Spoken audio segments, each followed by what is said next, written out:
Selamat siang Romo Ari dan teman-teman.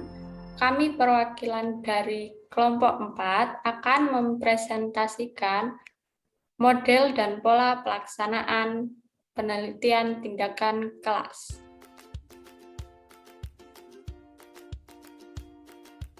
Perkenalkan, saya Milahita Ayun, NIM 1911342110 dari kelas 5A. Biasa dipanggil Mila. Selamat siang Romo Ari dan teman-teman. Perkenalkan, nama saya Maria Weningsari, biasa dipanggil Wening, dari kelas 5A dengan NIM 191134211.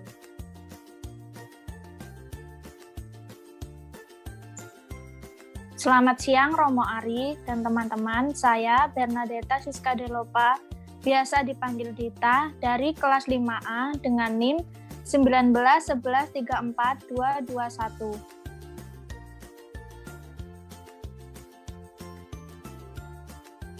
Yang pertama, pengertian model.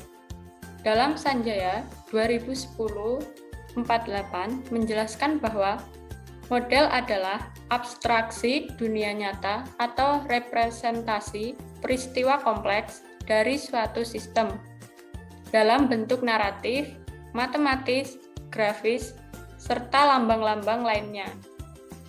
Model bukanlah realitas, akan tetapi representasi realitas yang akan dikembangkan dari keadaan tertentu.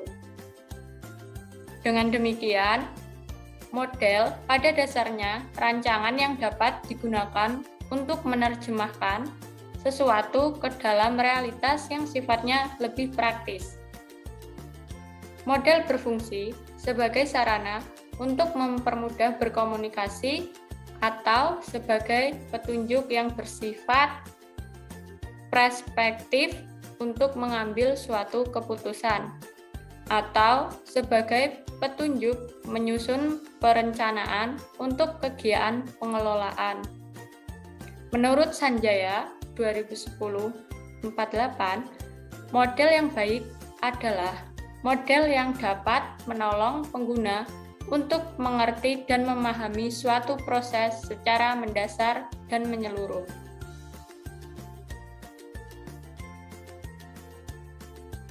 Yang kedua, manfaat model.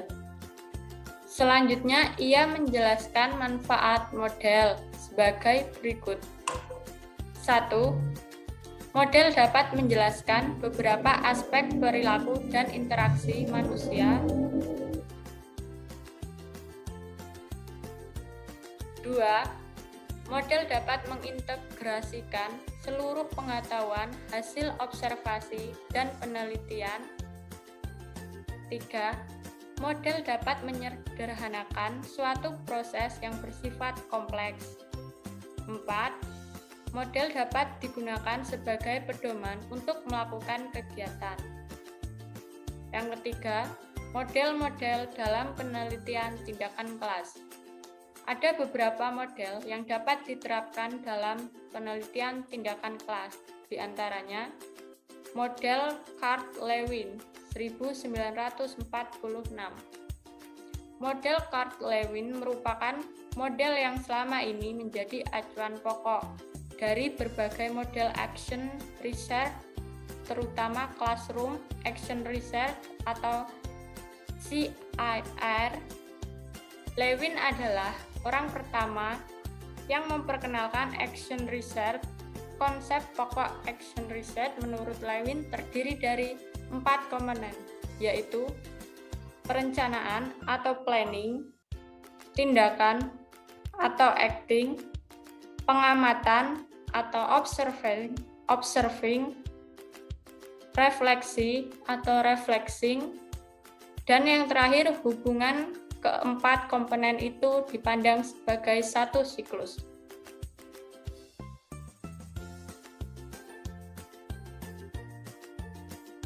Kemudian, model Chemis dan Max Taggart 1988.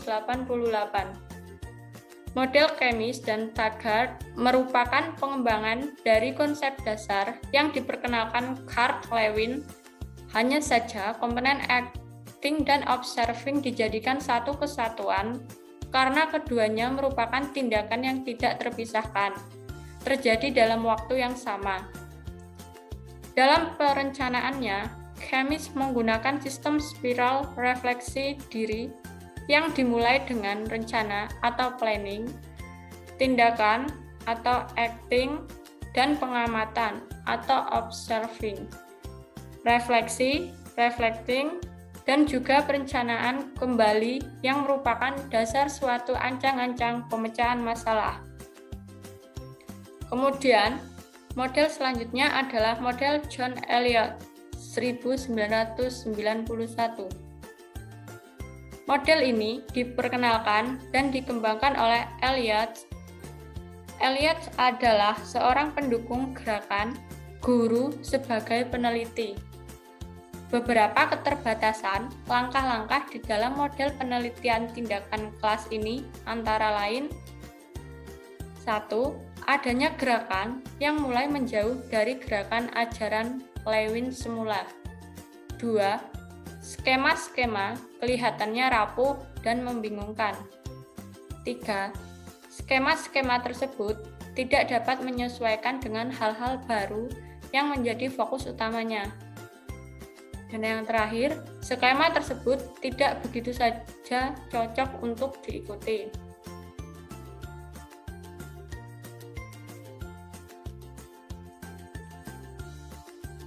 Selanjutnya, model Mix-Kernan tahun 1991. Sebuah model lain yang juga dikembangkan atas dasar ide Lewin atau yang diinterpretasikan oleh Kemis adalah model penelitian tindakan kelas. Model ini juga dinamakan proses waktu atau a time a process model. Menurut Mix-Kernan, sangatlah penting untuk mengingat bahwa kita tidak perlu selalu terikat oleh waktu, terutama untuk pemecahan permasalahan. Hendaknya, pemecahan masalah atau tindakan dilakukan secara rasional dan demokratis. Kemudian, model Ebut, tahun 1985. Sesuai dengan namanya, model PTK ini dikembangkan oleh Dave Ebut. Model ini diilhami oleh pemikiran Kemis dan Elliot. Ebut berpendapat bahwa langkah-langkah yang dikembangkan oleh Kemis atau spiral Kemis bukanlah yang paling baik untuk mendeskripsikan adanya proses tindakan dan refleksi. Pada kenyataannya, Ebut sangat memperhatikan alur logika penelitian tindakan dan beliau juga berusaha memperlihatkan adanya perbedaan antara teori sistem dan membuat sistem-sistem tersebut ke dalam bentuk kegiatan operasional.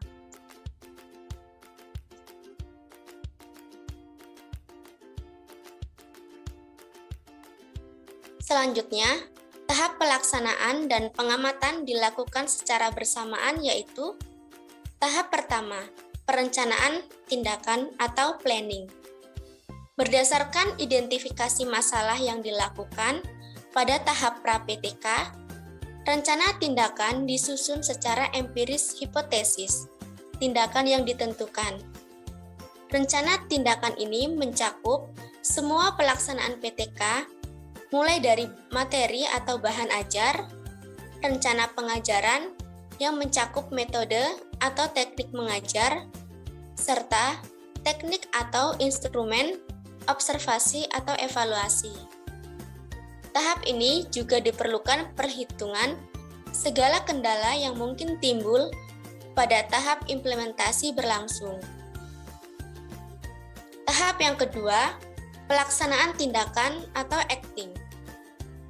Tahap ini merupakan implementasi atau pelaksanaan dari semua rencana yang telah dibuat. Tahap ini berlangsung di dalam kelas, adalah realisasi dari segala teori pendidikan dari teknik mengajar yang telah disiapkan sebelumnya. Langkah-langkah yang dilakukan guru tentu mengacu pada kurikulum yang berlaku, dan hasilnya diharapkan berupa peningkatan efektivitas, keterlibatan kolaborator untuk membantu peneliti untuk dapat lebih mempertajam refleksi dan evaluasi yang dilakukan.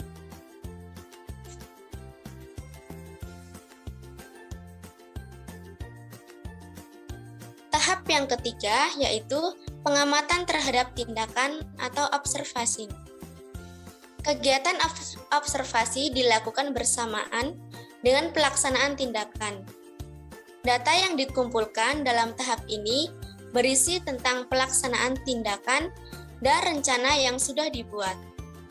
Pada tahap ini, perlu mempertimbangkan penggunaan beberapa jenis instrumen ukuran penelitian guna kepentingan triangulasi data. Terhadap 4 metode observasi yaitu observasi terbuka, observasi terfokus, observasi terstruktur, dan observasi sistematis. Beberapa prinsip yang harus dipenuhi dalam observasi diantaranya: yang pertama, adanya perencanaan antara dosen atau guru dengan pengamat. Yang kedua, fokus observasi harus ditetapkan bersama. Yang ketiga, dosen atau guru dan pengamat memiliki keterampilan yang dimiliki. Yang keempat, pengamat memiliki keterampilan yang diamati. Yang kelima, balikan hasil pengamatan diberikan dengan segera. Adapun keterampilan yang harus dimiliki pengamat diantaranya: yang pertama, menghindari kecenderungan untuk membuat penafsiran. Yang kedua, adanya keterlibatan keterampilan antar pribadi. Yang ketiga, merencanakan skedul aktivitas kelas. Yang keempat, umpan balik tidak lebih dari 24 jam. Dan yang kelima, catatan harus teliti dan sistematis.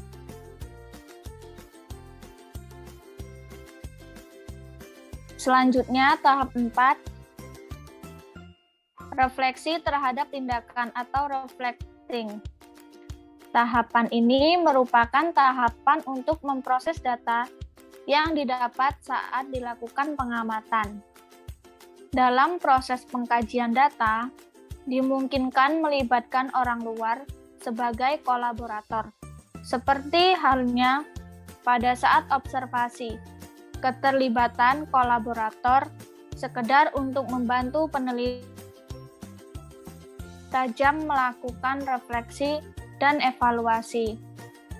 Proses refleksi ini segala pengalaman, pengetahuan, dan teori instruksional yang dikuasai dan relevan dengan tindakan kelas yang dilakukan perbandingan dan pertimbangan sehingga dapat ditarik kesimpulan yang mantap dan sahih. Simpulannya, model PTK menggambarkan adanya 4 tahapan.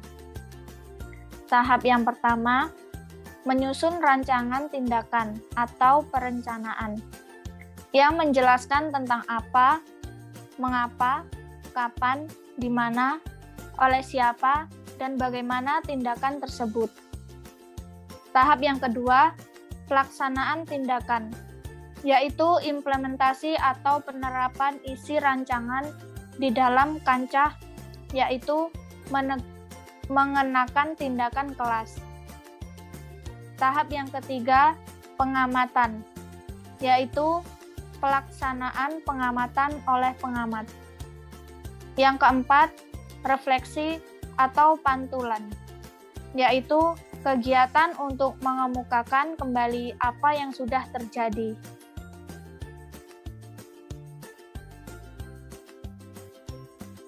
Secara keseluruhan, keempat tahapan-tahapan dalam PTK ini membentuk suatu siklus. Siklus ini kemudian diikuti oleh siklus-siklus secara berkesinambungan, seperti sebuah spiral. Namun, sebelum keempat tahapan itu berlangsung, biasanya diawali suatu tahapan pra-PTK yang meliputi 1. Identifikasi masalah, 2. Analisa masalah, 3. Rumusan masalah, dan 4. Rumusan hipotesis tindakan. Sekian presentasi dari kelompok kami. Maaf jika ada salah kata. Terima kasih.